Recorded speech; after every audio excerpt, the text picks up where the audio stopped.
Hey crafty friends, this is Jenny from CraftTestDummies.com, and today we're going to talk about punch boards from We Are Memory Keepers.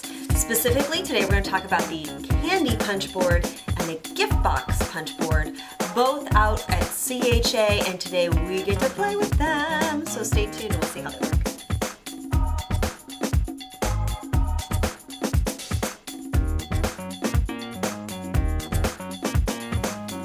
Alright, so the first of the two tools that I'm going to look at today is the gift box punch board by We Are Memory Keepers. And this is, if you're familiar with the envelope punch board, it's pretty similar. It's an integrated design. Everything you need is right here. There are no extra moving parts. It is 11.5 inches by about 7 inches, and then the punch is integrated here. It's attached so you won't lose it, and it sticks up another couple of inches. Like their previous tools, brilliant design. It includes the scoring tool right here on the back. It also is color coordinated, so I just love that. It's just a little finishing touch that I think is pretty cool. One thing I love is this swing arm, boop, which allows you to make a nice long scoring line. So if you're making something that's bigger, you don't have to worry about it falling off of the edge and then ripping your paper, which is something that I had an issue with another one of their tools, but this is greatly improved and I love that.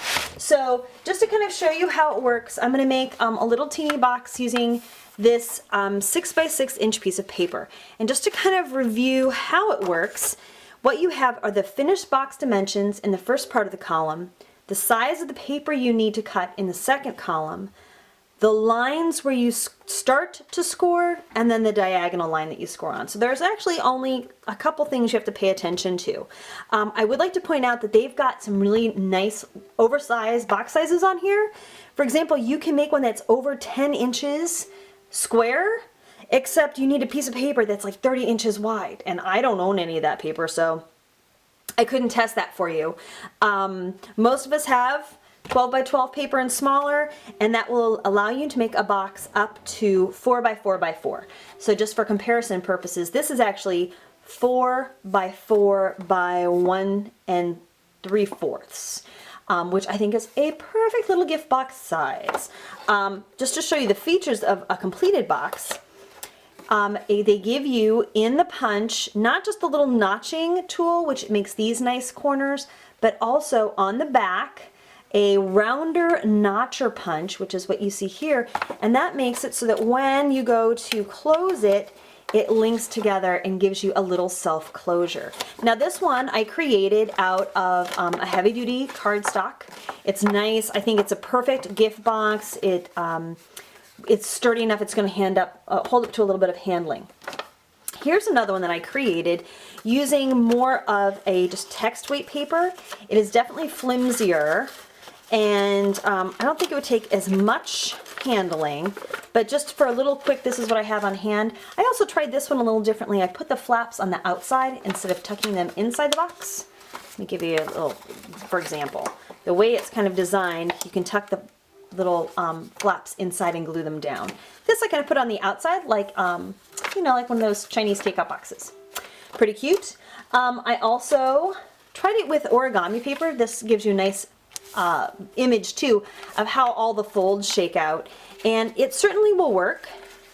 See, I just kind of push it all up and then I can clasp it, but the origami paper really feels more like fabric, and I'm not sure it would hold up to much at all. It just doesn't want to hold the crease. So my recommendation is stick with text weight paper or 65-pound cardstock or 90-pound cardstock, because that's what's going to give you this nice heavy-duty crease and give your box some weight. By the way, this one is I think 2 by 2 by 4.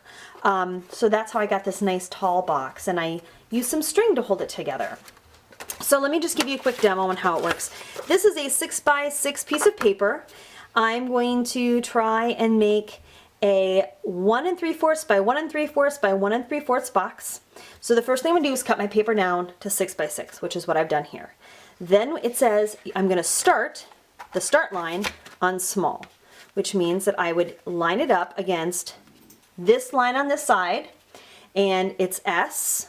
So I go ahead and punch, and I score down, I score across, just like so. Now see, here's where you can see if I had a long sheet of paper, I could go all the way off the edge, but I don't need to today. And then the diagonal line, this is the diagonal line, and it's telling me that I need to score on the S line here, which is this one, like so. And it actually stops, so you don't have to worry, oh, am I gonna go too far? Nope, it's perfect. And then you're gonna rotate the paper 90 degrees and do the same thing. Again, line it up at S, give it a punch, score down, score across, score diagonal, and rotate, just like this. It actually goes a lot faster than you think it will. And then the diagonal line, and then here's where I started. Now, I only have half of my notches, so I can either flip it over and line it up, or, you know, really, you can just kind of look at where these guidelines are and get your notches that way. Looks like I missed a score line here. So that is that. And then it's really actually pretty easy to line up. So then what you have is your scored piece of paper. You can see those score lines actually pretty well on the white side. Then you just set this aside because you're kind of done, unless you want to do those notches. But then it's just a little quick score and a score and a score and a score and a score and a score. I'm doing this in real time so you can get an idea of how challenging it is.